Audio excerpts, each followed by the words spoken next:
don't know if you remember me, but I'm Miss Ellie, Miss Sandy's daughter, and we're going to be making raisin and oatmeal cookies today. Happy spring break! So the first step is to turn on the oven to 375 degrees. Alright, so we head on over to the oven. You click bake, 375, start. Now the oven's going to preheat and get ready for when we're ready to put our cookies in.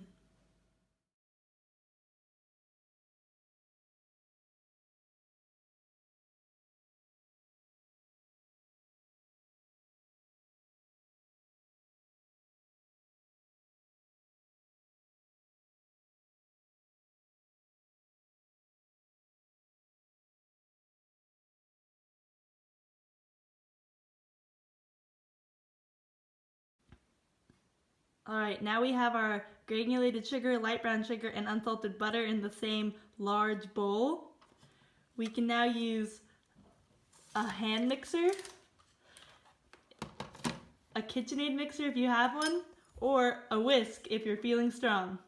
This is going to cream it together. It takes a lot of beating, so we're going to get started here with our hand mixer.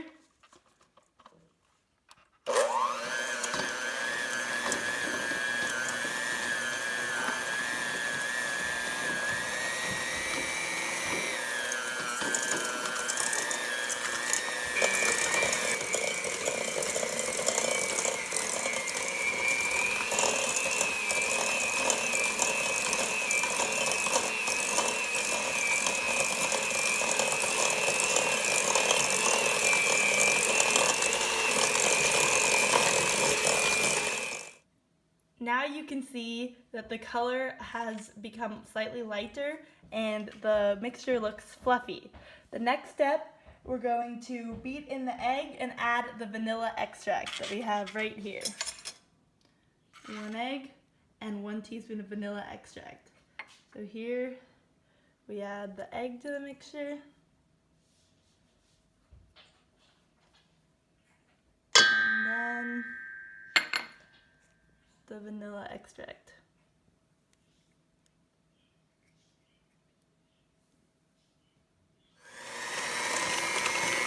And whisk together.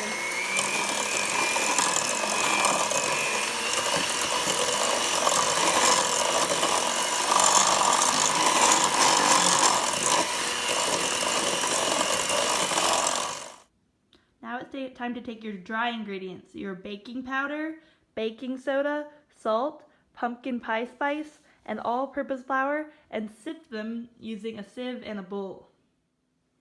First, we add the flour to the sieve.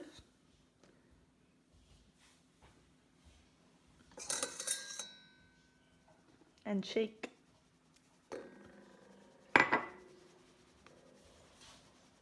Then this can go in any order, but I'm going to add the pumpkin pie spice.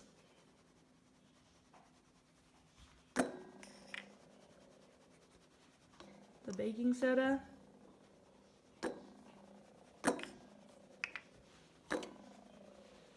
baking powder,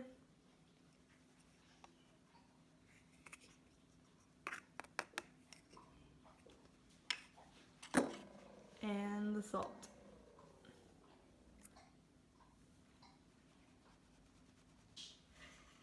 Once you've shaken everything through the sieve, use a spoon or a whisk, and just make sure everything's evenly distributed.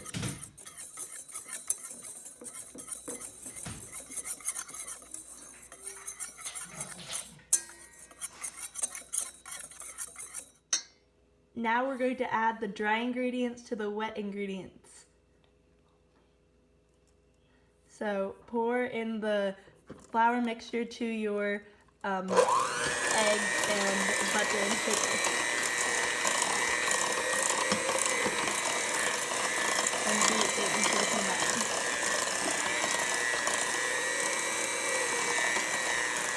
Once it seems mixed in, use the spatula to make sure that you clean off your whisk slightly and do the sides of the bowl so everything is in the base of the bowl. The final step is to stir in your oats and raisins.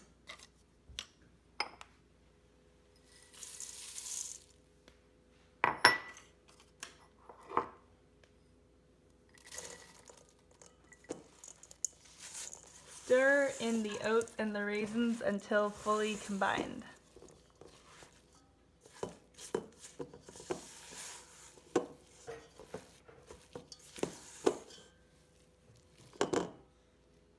Alrighty, we're now finished with our batter. Look how easy that was. Can't wait to put them in the oven. Now I have 2 baking sheets with parchment paper on top. If you don't have parchment paper, don't worry. Just grease 2 baking sheets with butter or oil.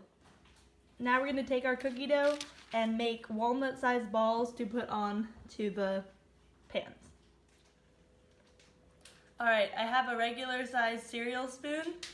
And we're going to make a ball approximately this size, and you can just place it on your pan and flatten it a tiny bit. It's a little bit tricky. They don't have to be perfect.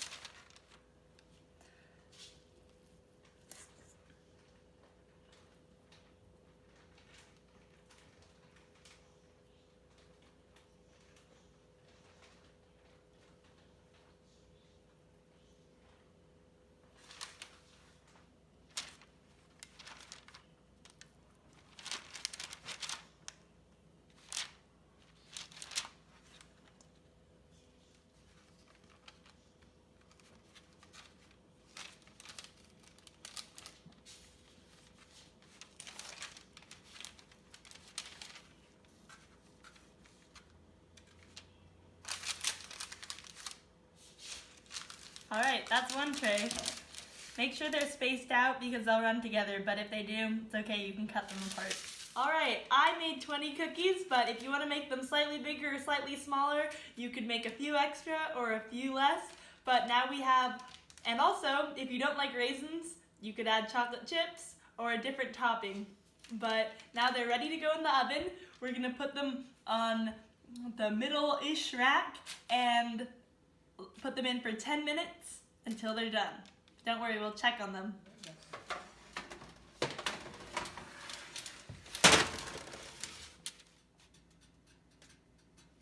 Alright, so we checked on them after 10 minutes and they're not quite golden brown, so we're going to put them in for 2 more minutes. Now.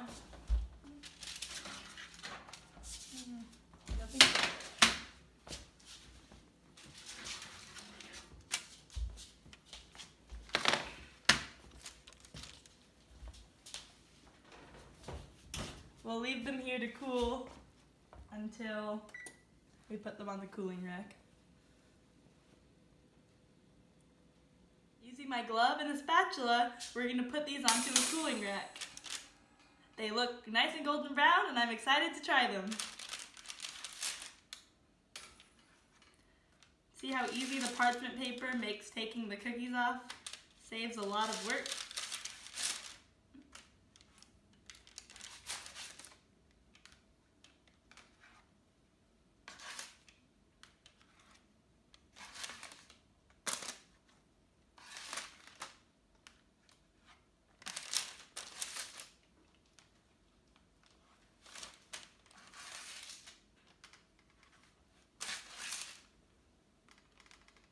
Alright, so they're still a little warm, but we're going to give one a try. So these were the first cookies from this childhood cookbook that my mom made for me when I was really little. And then they were the first cookies that I learned how to make when I was learning how to cook.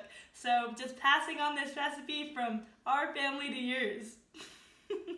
Now, we're going to look inside the cookie. It's still a little bit warm, so it's ooey and gooey. You can see the raisins. I'm excited to give them a try.